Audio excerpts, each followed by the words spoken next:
Hey guys! Welcome back po dito sa aking YouTube channel. Ang mainit nga po nating update ngayon ay pumapatungkol po kay Digital Records dito, no? Sa biglang supalpala kay Paulo Cointis.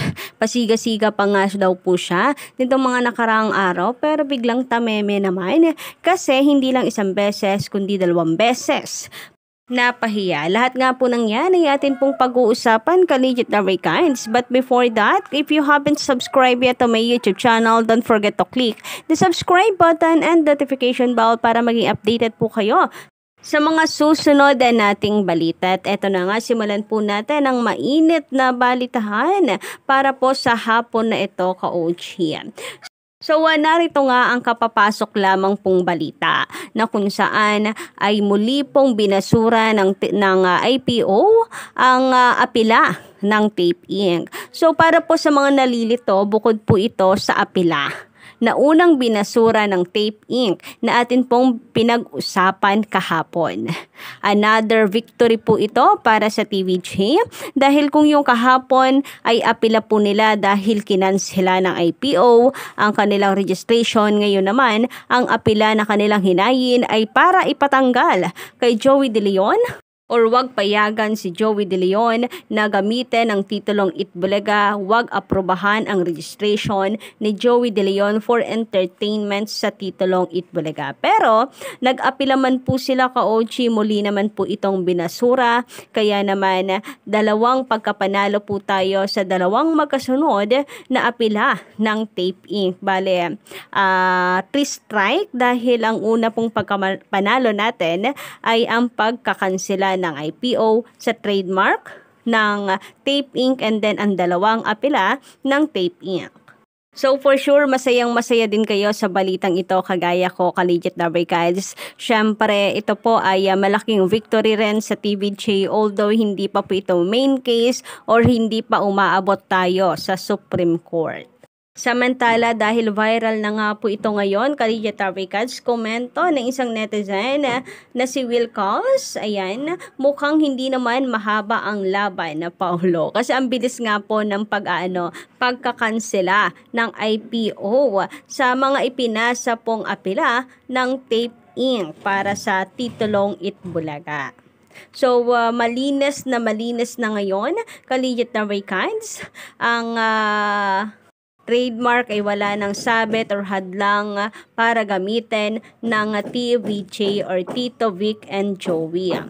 Kasi nga 'di ba nitong nakaraan, ka-legit Records, si Paulo Cointis sinabi na mahaba-haba pa ang tatakbuhin ng kasong ito. Pero mukhang pinapabilis naman ng IPO kaya sinusupalpal po siya ng mga tao. Sabi nga dito, no, sa pinaka-latest pong balita about dito sa pagkakadismiss ng apila ng Tape Inc., Tito Soto, Vic Soto, and Joey De Leon, collectively known as TVJ, gained another victory after the Intellectual Property Office or IPO appeal dismissed Tape Inc.'s appeal on the trademark application filed by the Henyo Master. The IPO appeal denied the appeal of the production company against De Leon's trademark application under Class 41, which includes services intended to entertain. Since the opposition has been dismissed and the appeal denied, the Itbulaga trademark is deemed registered in the name of Joey. TVJ's legal counsel Enrique Buco de la Cruz Jr. told Inquirer Net, "We are just waiting for the formal confirmation from IPO." De la Cruz clarified that the trademark application is separate case from the petition for cancellation of trademark against Tape, wherein the IPO appeal favored in the position of TVJ in the December 4 ruling. So dito napakaklaro naman po siguro no ng paliwanag ni Attorney Buco na bale dalawang pagkapanalo na po ito, ka-legit Records. Although iniintay pa pala nila, no?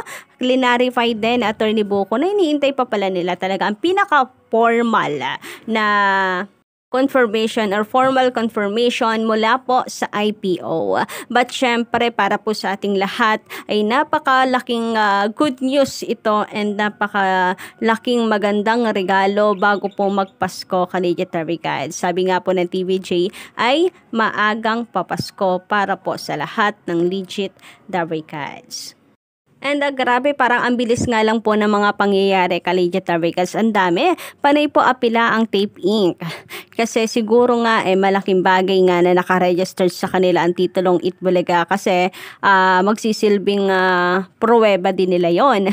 Pero sorry na lamang dahil ang TVJ na ang makakagamit ng pruweba na to dahil sila naman talaga ang tunay and talagang rightful owners ng titulong ito. So, since December na rin naman, Kalidya Tarigads, malapit na po ang January 2024 na kung saan ay mukhang bubulagain na naman tayo ng mga another na pasabog at another mga balita about sa laban ng TVJ. Kumbaga, unti-unti na po tayong nakakausad. At ito po ay patungkol naman sa kasong isinampa ng TVJ sa GMA Network and Tape Inc. for writ of preliminary injunction, copyright infringement, and unfair competition.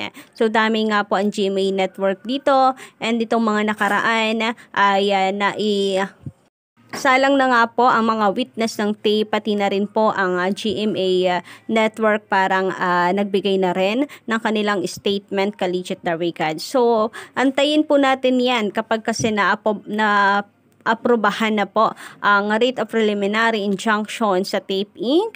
Kahit palagay ko lang naman kahit po sila ay mag-apela pa rin hanggang po sa Supreme Court ay hindi nila magagamit ang titulong Itbulaga kasi TRO na po yun hanggat umuusad po ang kasong ito. Pero ngayon pa lang marami po ang nagsasabi na sana ay bitawan na lang kasi ng Tape Inc.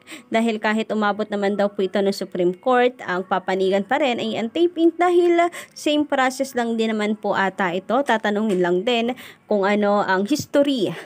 Bakit umabot sa ganitong sitwasyon ang tape and ang TVJ. So, kung isisiwalat lang din naman at sisiwalat ang katotohanan, TVJ po yung nasa TVJ po ang talagang rightful owners kasi wala nga pong kontrata.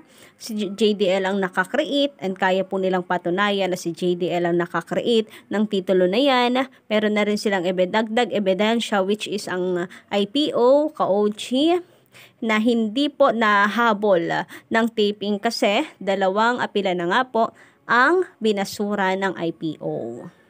Samantala, sabi po dito ni Miss Marilyn Villanueva, magandang hapon sa iyo. Sana lang hindi na nag-comment si Paulo.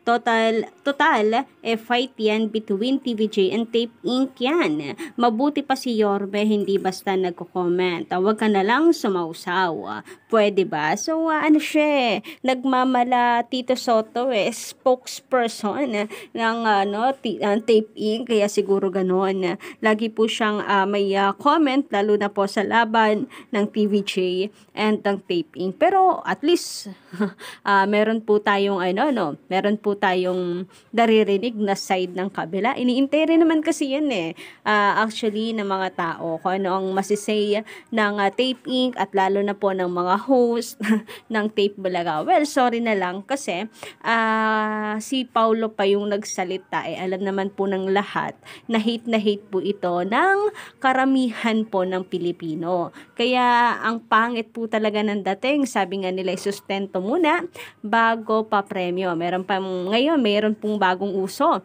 Sinasabi na anak mo nang ipaglaban bago ang titulong Itbulaga dahil at least dun sa anak niya talagang may ambag siya and dugot laman, may karapatan siya dito. Hindi yung dito po sa Itbulaga wala naman siyang kinalaman kung papaano yumabong ang Itbulaga. Samantala, sabi naman dito ni Matches Malone na mag-Amalone, magandang hapon po sa inyo, Supreme Court. Supreme Court pa, ganun din ang itatanong sa tape. Paano at saan yun nabuo ang title na Itbulaga? Anong isasagot nila? Kasing ka-inspo employee po namin. Kasi po employee namin sila. Lahat kaya amin lahat ng likha nila. Nasaan po ang ebidensya ninyo na empleyado nyo sila at creative team ng Itbulaga Original? Wala lahat silang maipakita na proof. Nang gugulo na lang ang halos-hos kahit alam nila na talo na sila. So ayun nga, pag tinanong po baka sabihin nga nila lahat ng create ng mga ito ay amin dahil empleyado sila. Pero papaano magiging empleyado kung wala namang kontrata? Ang tamang term po dito kina Boss Joey, Henry Master Joey De Leon, TVJ ay independent contractor. And base po sa nakasaad sa independent contractor, lahat po ng likha nila ay kanila at walang po pwede umangkin, gumalaw, dahil kanila yon, sila lang ang may say. Na siyang gano'n naman po ang nangyayari sa kanila noon pa man dahil isang tao lamang ang kausap ng TVG noon, si Mr. Tony Toviera. So yun lang muna guys ang update natin ngayong hapon. Don't forget to click the subscribe button and notification bell para maging updated po kayo sa mga susunod nating mga balita.